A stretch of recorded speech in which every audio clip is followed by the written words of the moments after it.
New effort is underway in Michigan ahead of the state's February 27th presidential primary. Our Revolution, a progressive political organization, has called on voters to cast their ballot against President Joe Biden in the upcoming Democratic primary, urging them to select uncommitted instead.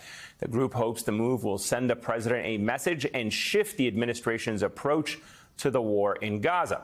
Saturday, Democratic Congresswoman Rashida Tlaib voiced her support for a similar effort from another group called Listen to Michigan. Biden's erosion of support in this state is a subject of concern for his reelection campaign. According to census data, Michigan has roughly 310,000 residents with Middle Eastern or North African ancestry, and Arab Americans can account for as much as 5% of the vote in the state, depending on turnout.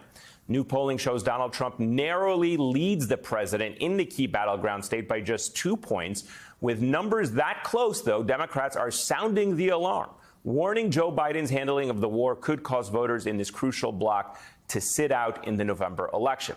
One local activist from Dearborn told USA Today, quote, "It is time for the president to take action, and he is failing to do so, and that's going to have political consequences." Explaining his reasoning for backing Our Revolution's uncommitted effort, former Michigan Democratic Congressman Andy Levin told the New York Times, quote, "I am working with some people who feel like they will never vote for Joe Biden, but there are many, many, many I feel will vote for the president on November 5th if he changes course. This is the best way I can help Joe Biden." Former Congressman Andy Levin joins me now. Former Congressman Levin, it's great to see you again. Thank you so much for making time. And I actually want to start there. You're framing this vote as a way to help Joe Biden ahead of November. Some Michigan Democrats, including the state's governor, Gretchen Whitmer, have cautioned that whipping support against Joe Biden could and will backfire. Explain to our viewers why you don't believe that's the case. Well, it's great to see you, Eamon. And first of all, Governor Whitmer is a co-chair of the president's reelection campaign. She's doing a great job, and she's, playing her role very well. But here's the situation. Joe Biden needs to do this for two reasons. And I have to say the first one is about substance, right? What is happening is horrifying in Gaza. The situation on the West Bank is terrible. Both Israelis and Palestinians are completely traumatized. And so this president, who I was so proud to make so much progress with on domestic policy and who has done such a terrific job there, can be a great foreign policy president if he changes course, really changes course, gets a permanent ceasefire in Gaza, and opens up the biggest diplomatic initiative of his presidency to, at long last, allow the Palestinian people to have self-determination along with the Jewish people having self-determination there together. Somehow it's difficult, but they decide, not us. They decide how to share that land democratically. And so here, the political situation, though, Eamon, is this. It's not Our Revolution or Listen to Michigan, like whipping this up. People are not going to vote for Joe Biden on February 27th because they are really mad at him. Their cousins are dying. Their friends are dying. And it's not just Arab Americans.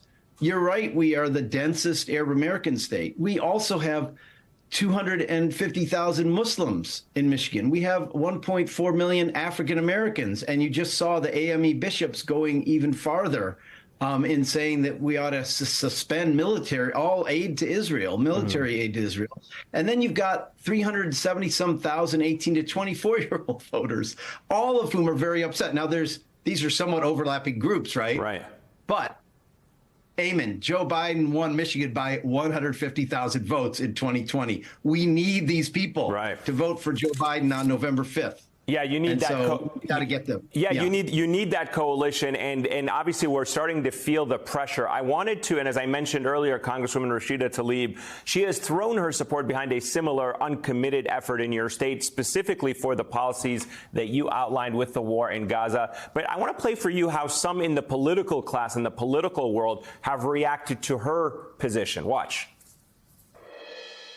And so Rashida Tlaib is not there to represent the squad. She's not there to represent Palestine. While there's merit in all those things, you're there to represent your hometown constituency in the city of Detroit. And I will tell all my friends and family in Detroit, that your congresswoman has failed you and frankly embarrassed you, and there could potentially be ramifications. If you want to see Donald Trump beat Joe Biden, then you have voices of Charlemagne and Rashida Tlaib questioning Joe Biden's leadership, suggesting he's not fit for re-election. That's how you do it. Democrats beating themselves. I want to give you a chance to respond to that. What do you make of those attacks on your former colleague and the thinking behind it from that analysis? Well, first of all, I want to say that there aren't multiple efforts going on here, right? There's one really organic movement to get people to vote uncommitted that our revolution has endorsed and is participating in, and Representative Tlaib is supporting as well. Frankly, I don't care what a bunch of talking-headed pundits say on MSNBC. We're here on the ground in Michigan, and they are dead wrong. Representative Tlaib is representing her constituents. 1,000 black pastors in this country have written to the president saying we are super upset about this. So, the idea that you either bring home the bacon or you work on human rights around the world is nonsense. And Representative Tlaib is trying to do both. We must do both. Joe Biden has done a good job on a lot of it, but we need him to change course on this.